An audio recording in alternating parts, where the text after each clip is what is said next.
Tonight on CBC Vancouver News.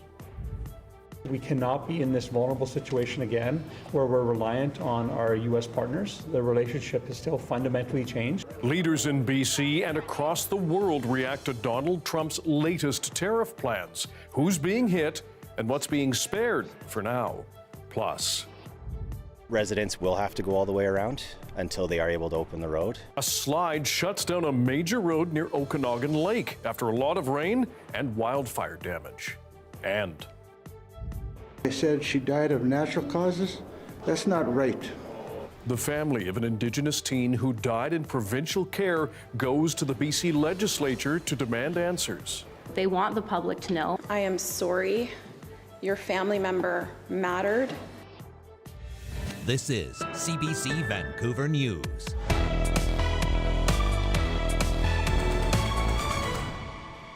Hello, I'm Dan Burritt. Thanks for joining us. U.S. President Donald Trump has announced 10% baseline tariffs on all foreign goods. The new measure won't apply to goods compliant with the free trade agreement between the U.S., Canada, and Mexico.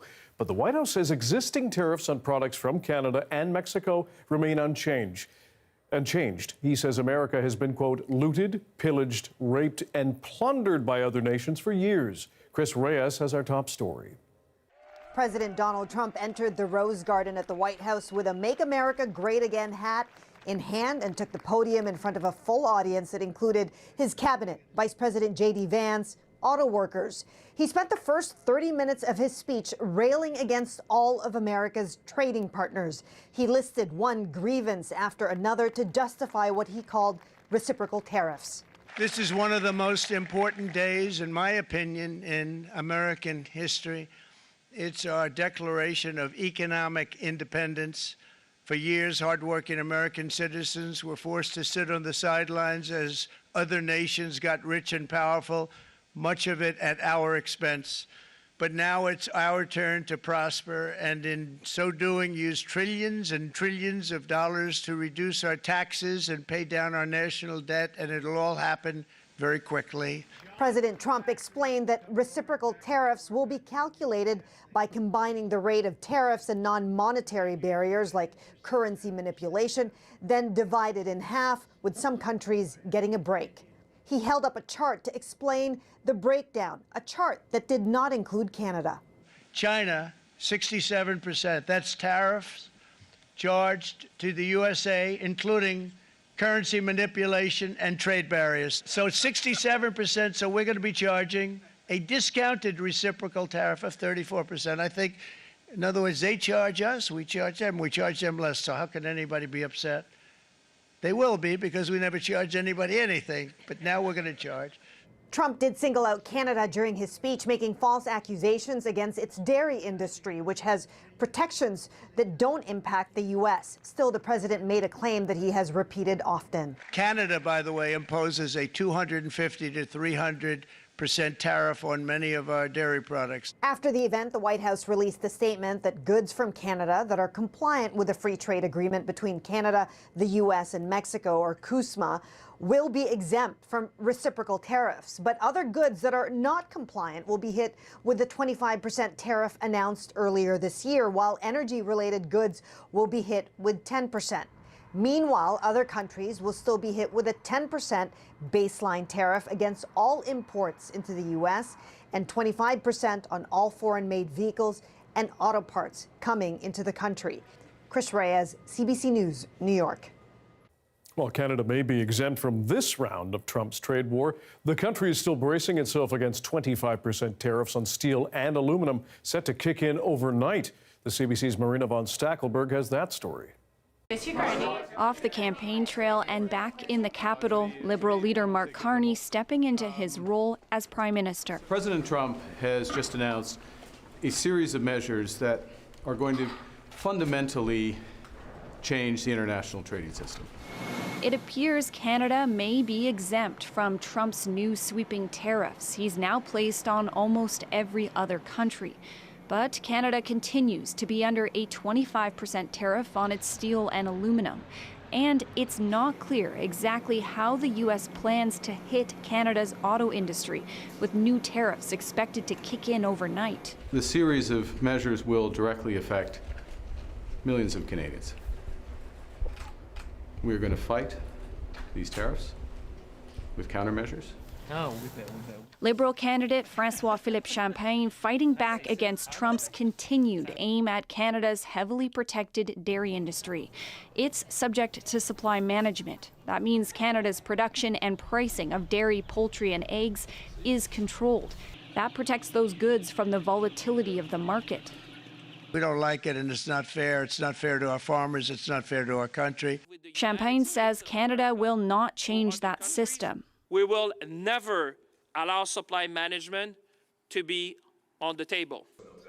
Pierre Poilievre wants Canada to renegotiate its trade deal with the U.S. quickly and ask Trump to suspend the tariffs in the meantime.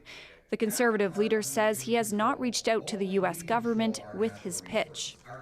I've been operating with the rule of one prime minister at a time.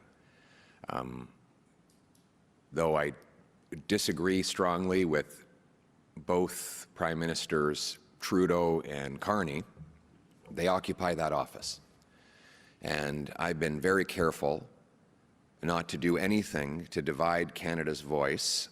It's expected that Ottawa will not provide a detailed response right away. The federal government will likely want to look over the fine print of the U.S. president's orders, because what has so often been the case, what Donald Trump says is not always what he does. Marina von Stackelberg, CBC News, Ottawa. The minister leading BC's tariff response says it is challenging to keep up with the sometimes daily changes from Trump. We cannot be in this vulnerable situation again where we're reliant on our U.S. partners. The relationship has still fundamentally changed, and we're going to need to continue to do things to strengthen our economy and diversify our trade opportunities. Now, the Canadian Chamber of Commerce says Abbotsford is BC's most vulnerable city to tariffs. The CBC's Jessica Chung was there and speaking with business owners about how they're weathering the storm. Here in the border community of Abbotsford, businesses are particularly vulnerable to the threat of U.S. imposed tariffs, not only because of their location and proximity to the States, but according to the Canadian Chamber of Commerce, the U.S. is the primary trading partner for 90% of all Abbotsford exports. This is Superior Engine built in Texas, Garmin panel. That comes from Kansas. Just some examples of how much the aircraft industry relies on the U.S. BRC Aircraft, a small plane manufacturer in Abbotsford, does 80% of their business with the States. And its CEO says he's not sure the Canadian aerospace industry can survive a sustained hit from tariffs. It will decimate us. It will probably, we will probably lose 50% or 60% of business right away. Since the threat of U.S. tariffs reemerged, Merrill has attempted to diversify his business, buying and selling from other markets other than the U.S. But in order to stay afloat, he had to become more invested in the States, punting work to their companies south of the border and franchising his business in the U.S. Unfortunately, what we are doing is we are giving business to Americans. Once the pepper is picked, within 24 hours, it's either at or over the U.S. border. This farmer says the uncertainty has also affected his business. It's this on for 3 days, off, postponed. That's what's difficult to manage. One problem, the increased price of cardboard, which he needs to ship his crops. Manufacturers of cardboard, they don't actually know what their price for raw stock is going to be. They need to protect their business just like anybody would. The best way to do that is lift the price. Both the owners say they need to weather this storm with the U.S. to survive. We have a very established U.S. customer base, and at the end of the day, people still need to eat. There is a light at the end of the tunnel, and hopefully it's not rain coming at us. One thing is clear. From the smallest plant to the biggest plane, businesses in this border community are already feeling the impacts of this ongoing trade dispute. Jessica Chung, CBC News, Abbotsford.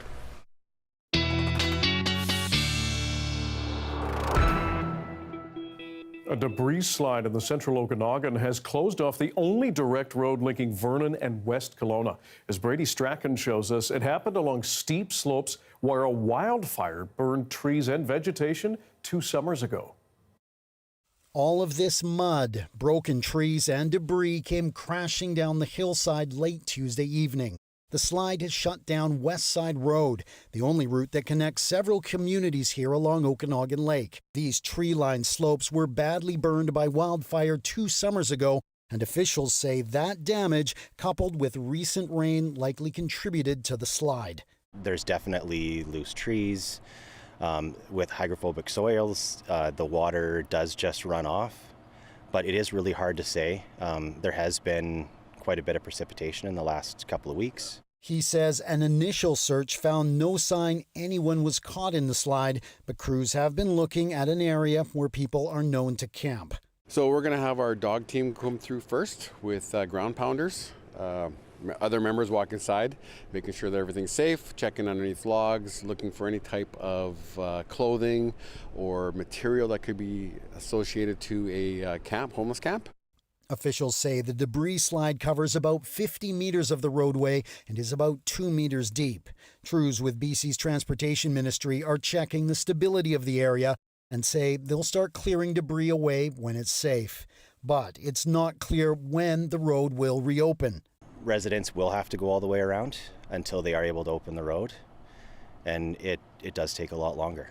Officials say a helicopter flyover of the area did not find any other areas of concern, but they say more precipitation or rain along these fire-burned slopes could change that. Brady Strachan, CBC News on West Side Road near West Kelowna. Darius Madava here with our first look at the weather. Some scary scenes there. What are we getting the rest of the week here?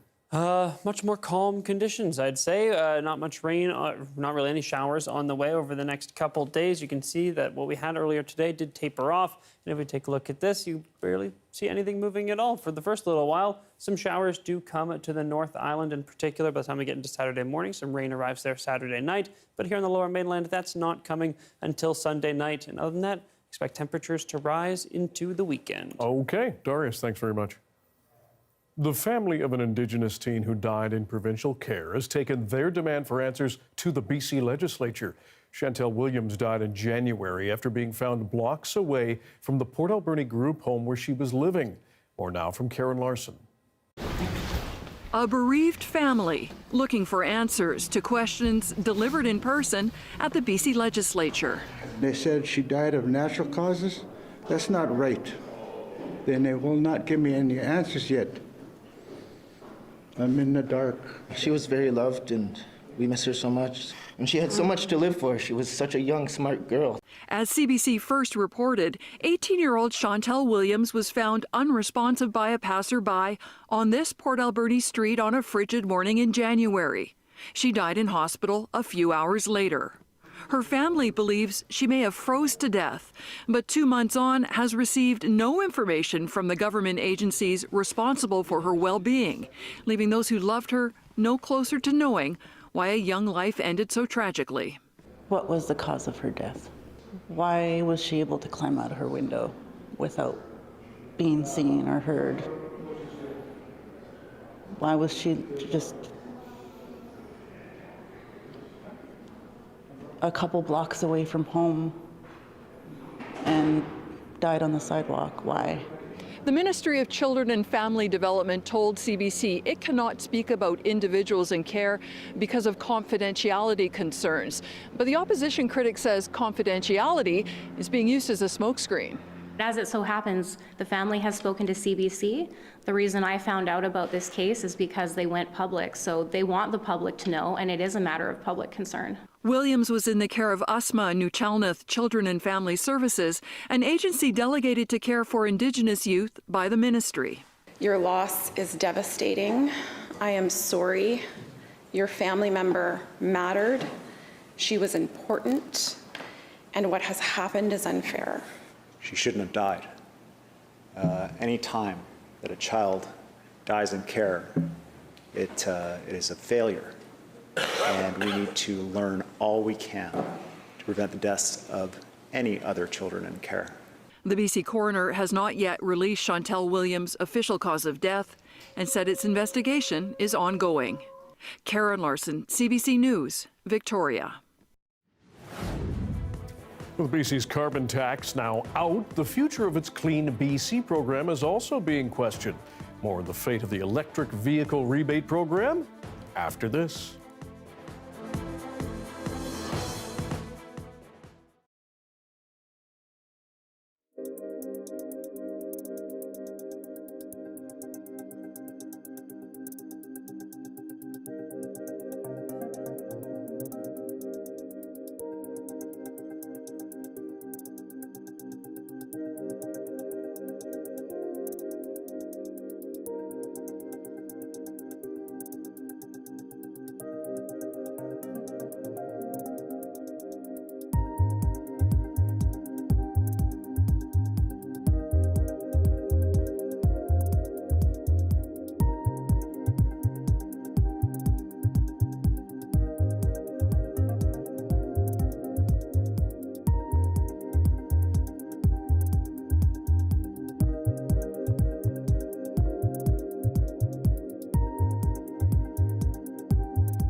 Vancouver City Councillors have voted to create a new task force to try to curb shoplifting and retail theft in the city. The CBC's Chad Pawson joined us earlier to help us understand why the city's doing this. Well, Dan, this is a form of crime that continues to get worse in our city. We're seeing an increase in retail crime, shoplifting, up 13% from 2023 to 2024. And this is despite action to try and tamp it out.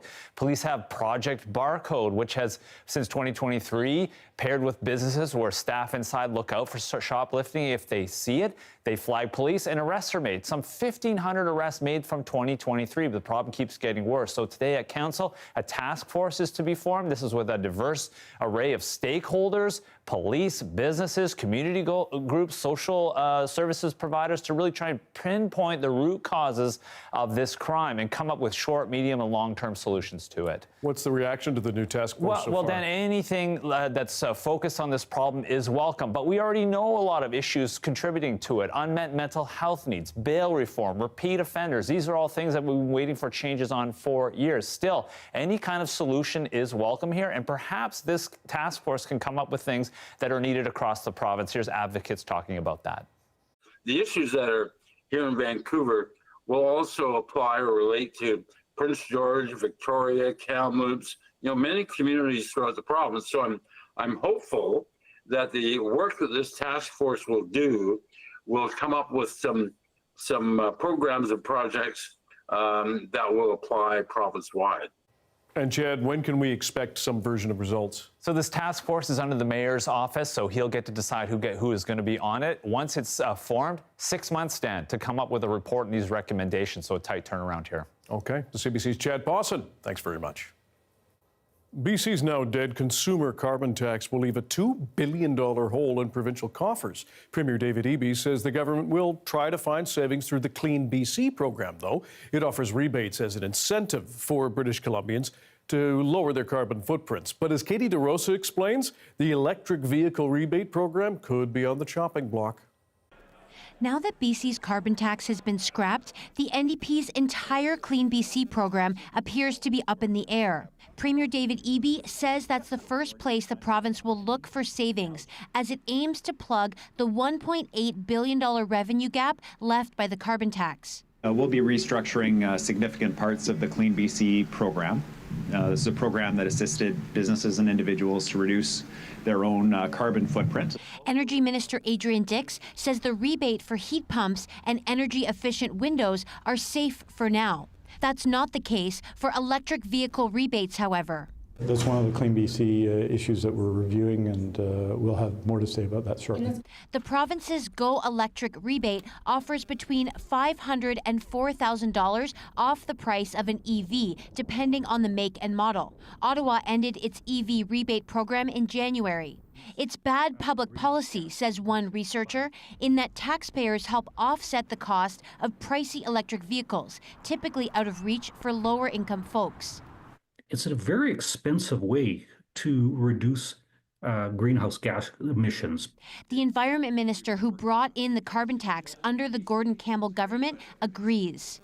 If you look at who's been able to buy vehicles, new electric vehicles, and get the EV rebates, it's not usually working class people. The BC Greens, however, say EV prices are coming down and the rebates make them more attainable. I don't believe that zero-emission vehicles should be targeted in this. The BC Conservative leader said all Clean BC rebates need to be scrapped. When you look at the damage, the potential damage from Clean BC to our economy and how it will put a brake on our economy, it actually needs to be pulled out. The province has set an ambitious target to have 90% of zero-emissions vehicles make up new car sales by 2030. Dix says that target is achievable, and there's no immediate plans to scrap that mandate. Katie DeRosa, CBC News, Victoria. There's a look at the day that was in wonderful Whistler. Still a lot of snow on the slopes, but it's feeling more spring-like. Darius will have your BC-wide weather forecast coming right up.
Conservative leader Pierre Poilievre started his election day with a keynote speech in Toronto, where he introduced his plan to address the trade war with the U.S. Evan Dyer has more. Pierre Poilievre laid out some of his proposals for how to deal with the Trump administration, which of course is announcing new tariffs. He talked about a plan to defend Canadian workers and to keep them bound to their jobs, as he described it, through the difficult period where Trump's tariffs might normally cause a lot of layoffs.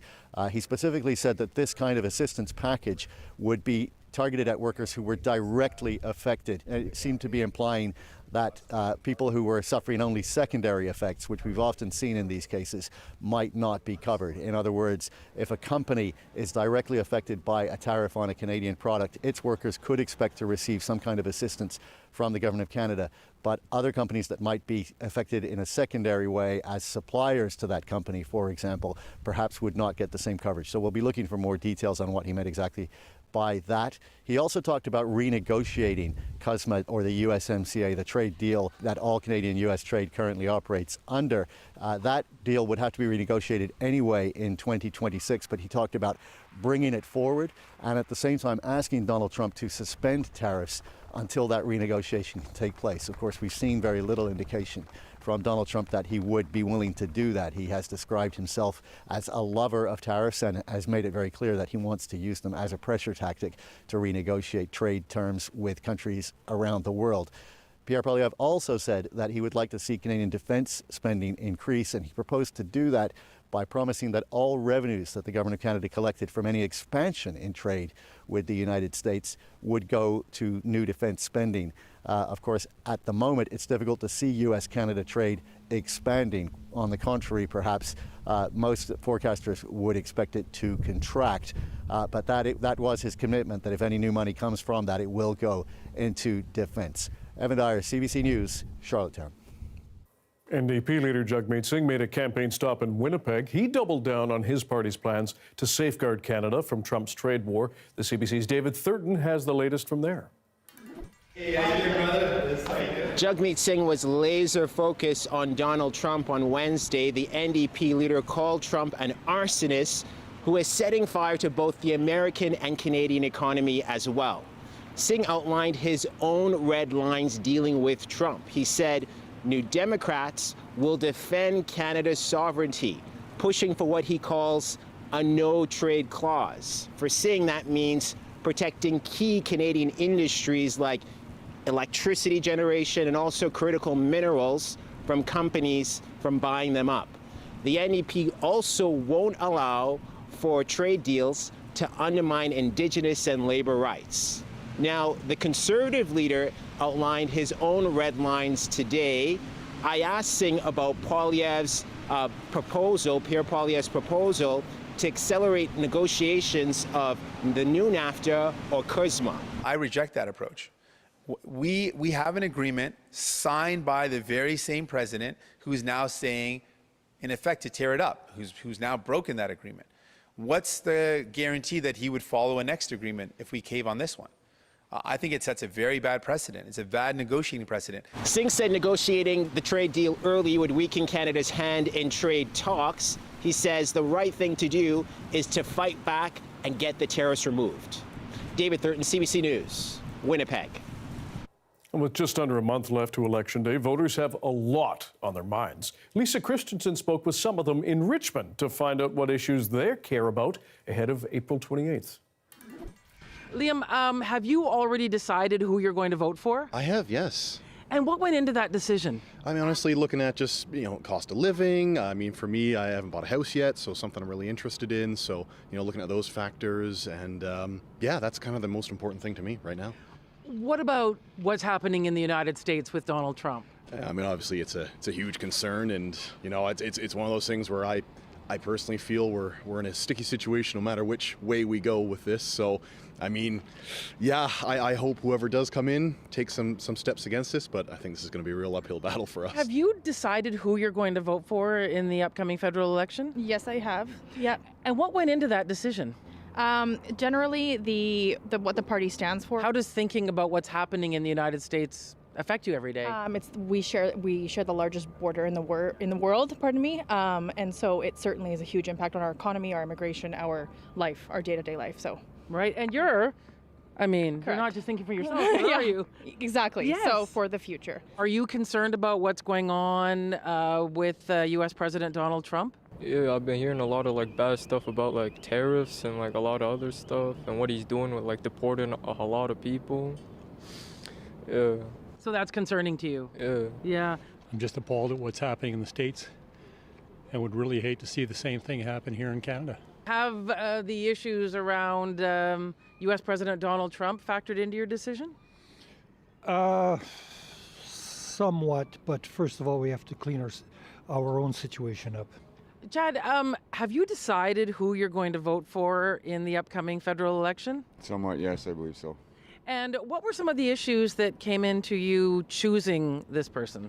We need somebody to stand up against Trump. I liked Trump before he got reelected, and now he's costing us, a lot of our money and stuff like that, right? Jenna, have you decided who you're going to vote for yet? Not yet. And what issues are important to you?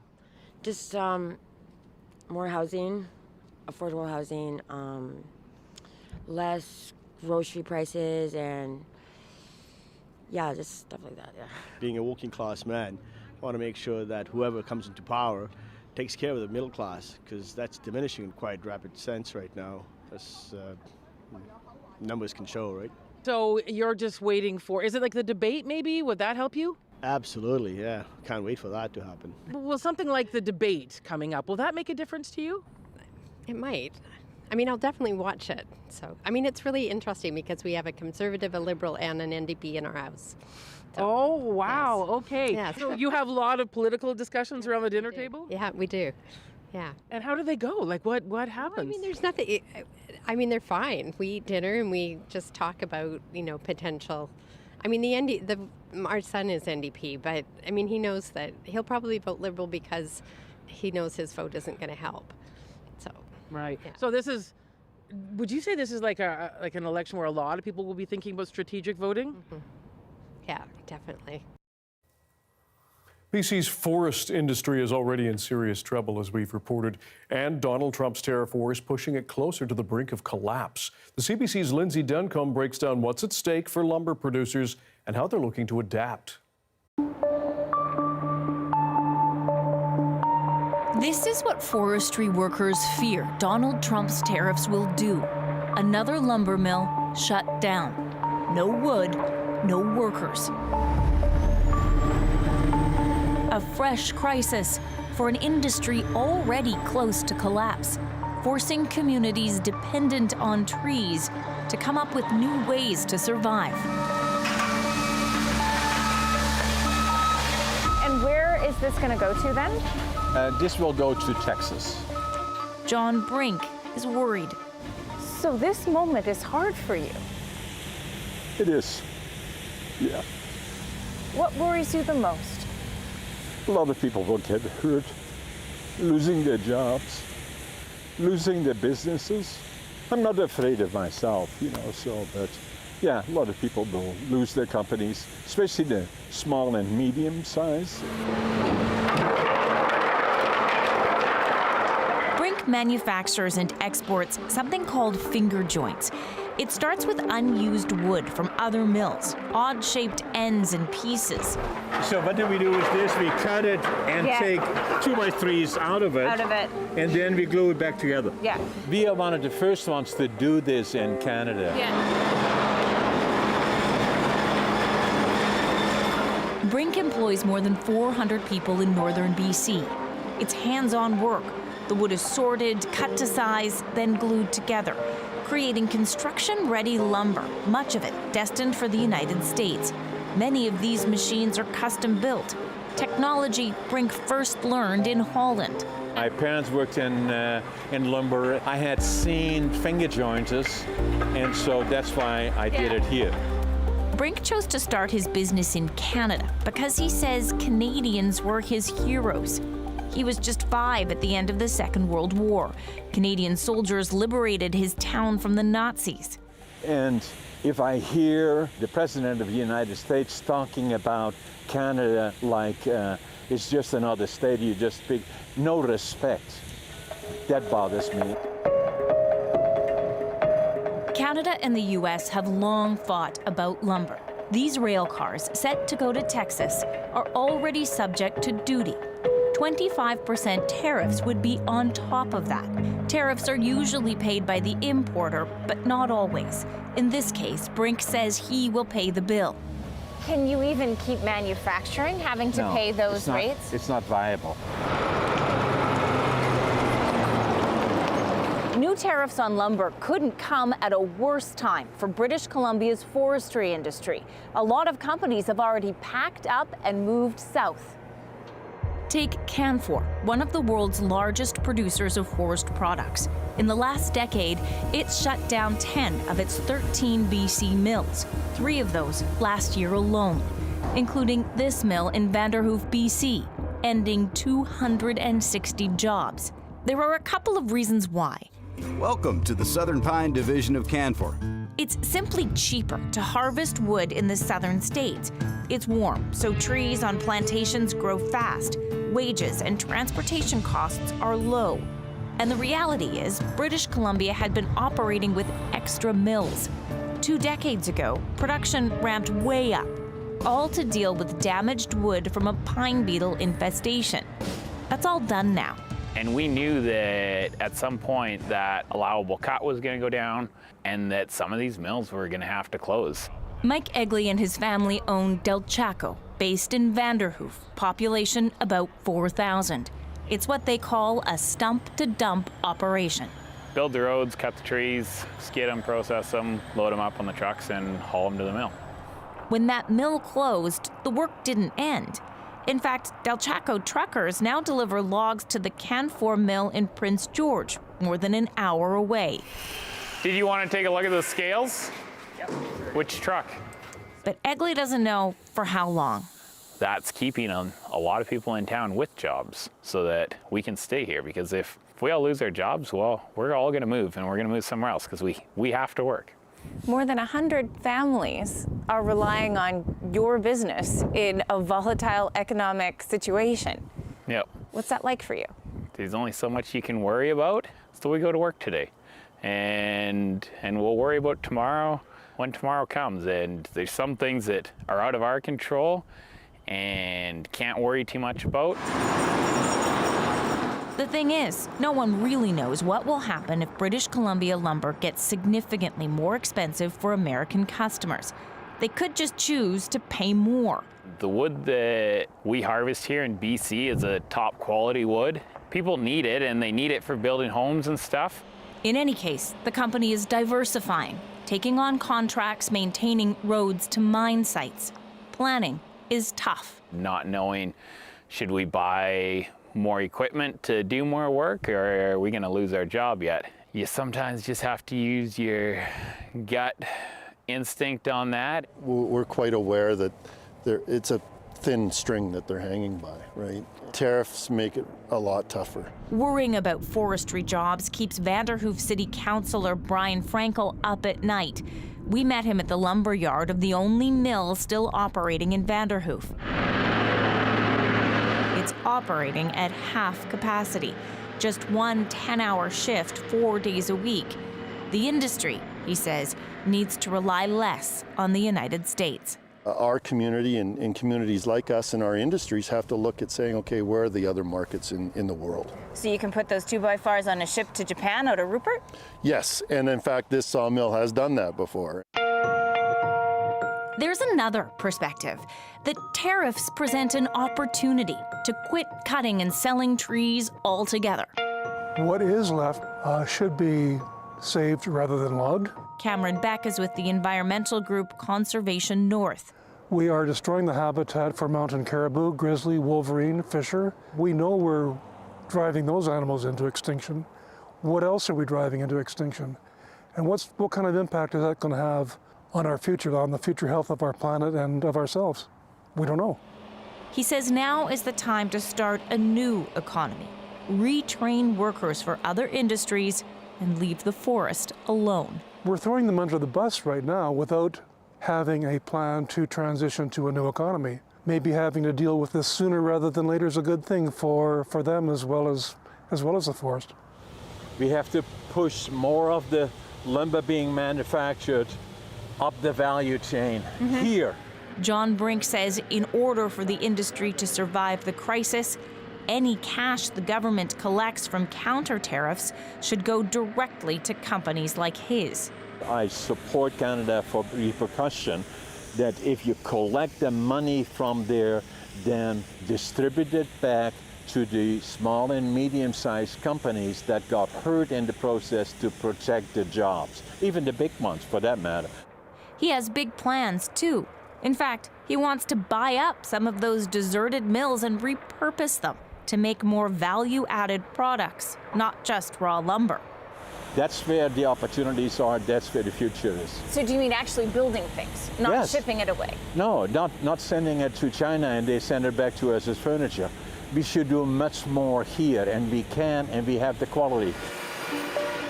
The saying goes, from crisis comes opportunity. And the crisis the lumber industry is facing is already big and poised to get worse.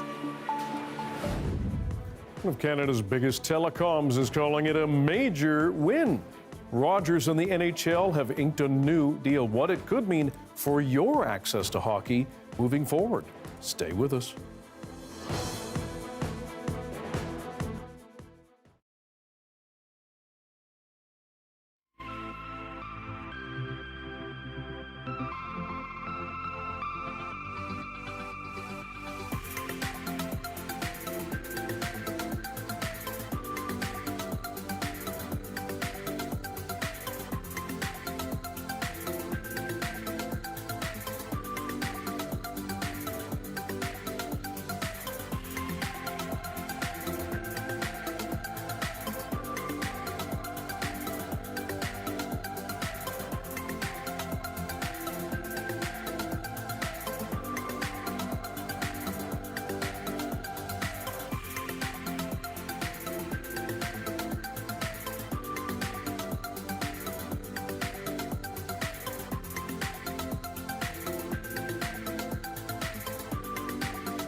Rogers Communications and the NHL have reached a new agreement for the national media rights to NHL games on all platforms in Canada.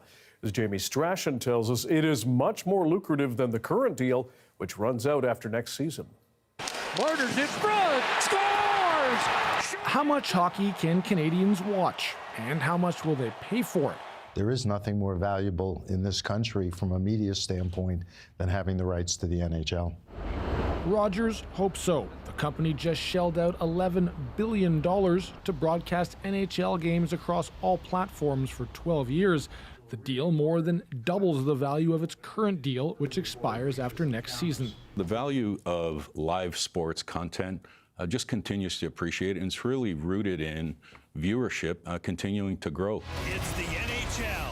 But that doesn't mean your favorite NHL team will always be on Rogers-owned platforms. The deal allows it to sub-license some games to streaming services. Currently, Monday night games are on Amazon Prime. So, could more be sold off? The answer is yes, we'll look to it as a possibility and a strong possibility. As we look to the next 12 years, the agreement with the NHL is that we'll look to opportunities to continue to sub-license where it makes sense.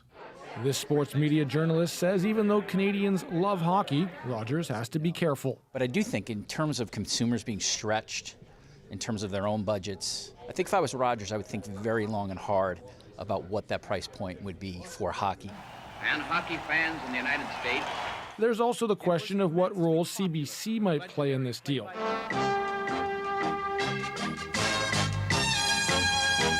After more than 70 years of NHL broadcasts, its current contract ends after next season. We value our partnership with the CBC, and over the next 18 months, we'll look to see if there's a continued partnership there. With the Stanley Cup playoffs around the corner, NHL Commissioner Gary Bettman says the game will connect with a wider fan base. Rogers is banking on it. Jamie Strachan, CBC News, Toronto.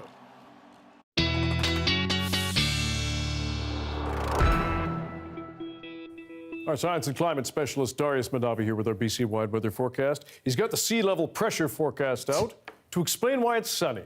Yes, or am I making a leap there? No, I mean, that pretty much, I'm done with this graphic now. Phew. Yeah, high pressure means that we are clearing up, drying up, getting sunnier, even getting warmer as we head into the weekend. And that red that we saw there, that low pressure system, won't be really affecting us until the end of the weekend into early next week. And that's exactly what we're looking at here. Very dry, very calm over the next couple days. And once we get into Saturday, we start to see some more rain move in. And then it's really Sunday that it starts to, late Sunday, that it starts to affect us here on the Lower Mainland. So it's really going to go North Coast, Central Coast, North Island by early showers starting probably midday Saturday, then continuing to spread down the island, reaching us on the Lower Mainland not until late in the day on Sunday. That could shift earlier as we get more model data in, as we get refined model data in, as we move closer and closer to the date. But for now, it looks like we'll be dry most of Sunday. Cloud will build in probably around midday, and then that showery activity starts late in the day.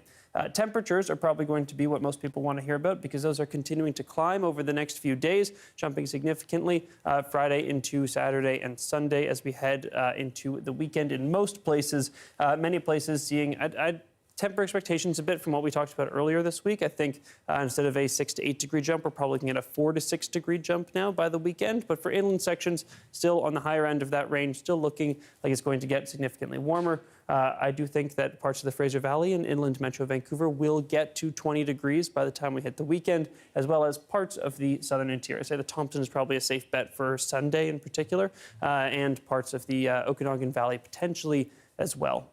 But that's a little bit more of a stretch.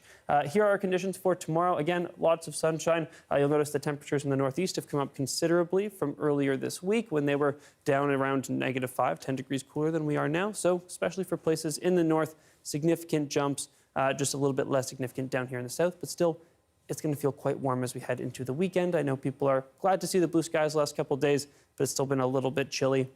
Tomorrow, mainly sunny day, a little bit of cloud, but mostly sunshine. Same thing Friday and Saturday. Again, Sunday, we see that cloud build through the day, showers start in the evening, and then some overnight rain, tapering back into showers for Monday. It gets a little bit cooler, but not too much. Still warmer than it has been the last couple of days. Okay, we'll watch for it. Thanks, Doris. Thank you. He was a Hollywood star famous for roles in Heat, Top Gun, and The Doors. Val Kilmer has died at the age of 65. We'll take a look back at his life and career after this.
Movie actor Val Kilmer has died after dealing with pneumonia. Kilmer made his film debut in the comedy Top Secret, great film, in 1984. He went on to star in some of the most popular movies of the 80s and 90s, including, of course, Top Gun.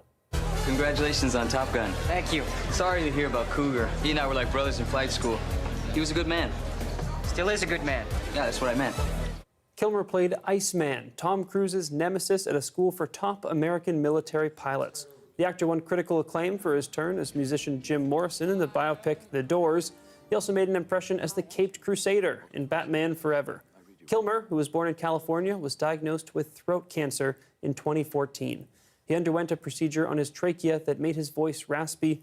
He married actor Joanne Whalley in 1988, and their union lasted 8 years. He is survived by their children, Mercedes and Jack. Kilmer died yesterday at 65 years old. Parts of Australia are cleaning up after massive swells and king tides battered Sydney's beaches on Tuesday. Take a look. The southerly swell just pounding into the water here, turning 15 panels of toughened glass into splinters, completely ripping the cupboards off the wall in the lifeguards tower. It's just devastating.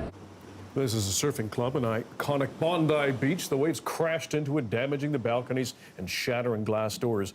King tides are rare and happen once or twice a year in coastal regions. The alignment of Earth, Moon, and Sun combine to cause these massive tidal effects. Some beaches remain closed as large swells continue to pound the coast. The society that runs Canada's oldest Chinese temple is hoping for community support as it competes for funding. The Tam Kung Temple is one of top 10 finalists in a national competition. If it wins, it'll receive $50,000, which will go towards repairing the building. We caught up with them. I've been told it's the best kept secret in Victoria. Come on in. Oh, in 1911, the Hakka people that were the founders, they got together and purchased this building and moved the temple up to the top floor. Because like in China, a temple would be like on top of a mountain or something. So they put the temple on the top floor because it's closer to heaven. That is the oldest artifact in this temple. I think it is over 300 years old. I think a space like this is important in these times of turmoil and times of uncertainty, that there's a place that can be visited for peace and for respite and to meet others.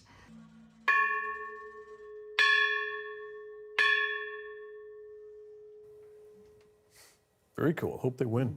And back to Val Kilmer for a second. Very sad to hear about him and dealing with throat cancer. But remembering all the awesome movies he was in. I mentioned Top Secret, child of the 80s. But Heat, what else do we have? Batman Forever. Batman Forever. Which was great. And Tombstone. Great movies to go and check out if you've seen them. So now you're on the other list. Yeah. He knows I haven't seen most. It's okay. Yeah. It's okay. Thank you. You can watch this newscast on CBC Gem, YouTube, and our website, cbc.ca/BC. And we'll have your next local news at 11 o'clock right after the National. Good night.